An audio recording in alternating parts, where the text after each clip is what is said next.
Hello,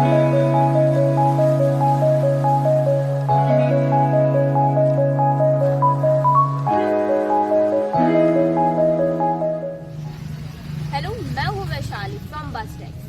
क्या अब नोटों पर भगवान गणेश और लक्ष्मी की फोटो छपेगी? आइए जानते हैं मिस्टर जावेद खान से। सर, पहले हमारी ऑडियंस को अपने बारे में कुछ बता दीजिए। मैं जनता को हृदय से प्रणाम करता हूँ और मैं भारतीय जनता पार्टी का एक छोटा सा कार्यकर्ता हूँ, अवध क्षेत्र का क्षेत्रीय कार्य समिति सदस्य अल्पसंख्यक मोर्चा। सर, हमारा पहला सवाल, दिल्ली के मुख्यमंत्री अरविंद केजरीवाल ने करेंसी पर महात्मा गांधी के साथ साथ लक्ष्मी और गणेश की फोटो छापने की मांग की। इस पर आपका क्या विचार है? देखिए, गणेश और लक्ष्मी जी की फोटो की जो उन्होंने मांग करी है, गणेश भगवान हमारे देश के एक पूजनीय भगवान हैं, लक्ष्मी जी हमारी देवी माता हैं और हम उनका इस तरह का अपमान कतई बर्दाश्त नहीं करेंगे, क्योंकि ये केजरीवाल ने जो नोटों पे करेंसी पे भगवान श्री गणेश जी और लक्ष्मी जी की जो फोटो छपाने के लिए उन्होंने जो मांग रखी है, ये एक अपमानजनक बात कही है, क्योंकि इससे हमारे जो बीच में हमारे भाई बहनों और माता और भाइयों के बीच में जो ये करेंसी नोटों की जाएगी, इससे हमको अपमान भगवान का दिख रहा है कि वो अपनी नोटों को, भगवान की छपी हुई नोटों को पर्स में रखेंगे, तकिए में रखेंगे, सुलभ में जा रहे हैं। सड़कों पे अगर गिर रही है तो उस पे लोग चलते हुए चले जा रहे हैं। तो ये हमारे देश में संस्कृति का एक बहुत बड़ा और भगवान का अपमान होता दिख रहा है। और केजरीवाल अभी तक उन्होंने जो राजनीति शुरू करी थी, एक मनुष्य से शुरू करी थी, उन्होंने जो अब मनुष्य के रूप से उनकी राजनीति खत्म होती दिख रही है, तो भगवान को है। सर, आपने जैसे कि कहा कि नोट सुलभ में जाते हैं, पीछे रखते हैं, कोई तकिए के नीचे रखता है। कहा तो ये भी जाता है कि नोटों को लक्ष्मी ही मानते हैं, हमारे घर की लक्ष्मी या नोट की पूजा भी होती है, तो आपके हिसाब से वो गलत नहीं है? देखिए, हमारे घरों में पूजा होती है, उसका एक सम्मान होता है,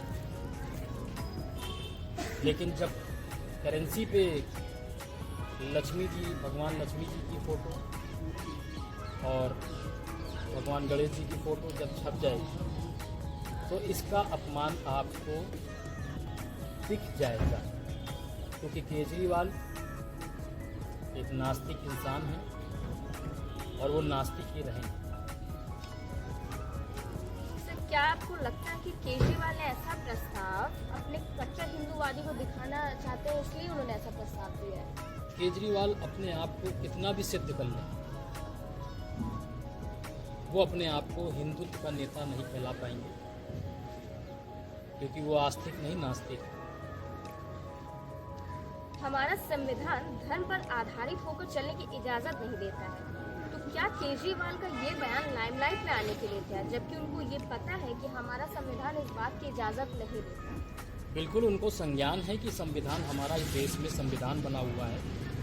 डॉक्टर भीमराव अंबेडकर जी द्वारा जो संविधान इस देश में लागू हुआ था, उनको पूर्ण रूप से मालूम है, लेकिन उन्होंने देश को गुमराह करने के लिए भगवान श्री गणेश का उपयोग कर रहे हैं, उनका अपमान कर रहे हैं।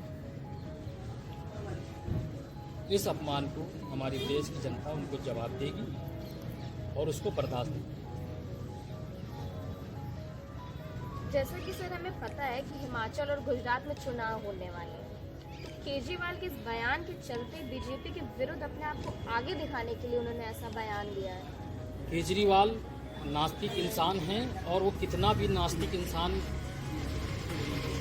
राजनीति में चुनाव के लिए मैदान में हिमाचल और गुजरात और दिल्ली जैसे देश की राजधानी में राजनीति कर रहे हैं, जो उनका चुनाव चिन्ह झाड़ू है, जनता इस बार उस झाड़ू से उनका सफाया कर देगी। ना वो दिल्ली रहेंगे, ना हिमाचल रहेंगे, ना ही गुजरात रहेंगे। सर आपको क्या लगता है केजरीवाल ने बीजेपी को टारगेट करने के लिए और अपनी हिंदूवादी इमेज बनाए रखने के लिए उन्होंने ये बयान दिया? हिंदू वो हो ही नहीं सकते जिसने इंसानों को साथ में धोखा किया हो, मनुष्य के साथ धोखा किया हो। अब भगवान के साथ धोखा करने जा रहे हैं केजरीवाल, तो वो हिंदू हो ही नहीं सकता। वो इंसान ही नहीं है, वो नास्तिक इंसान है। उसका मनुष्य का रूप एक अलग धारण करे बैठा है, एक शैतान है। मुझसे बातचीत करने के लिए बहुत बहुत धन्यवाद सर।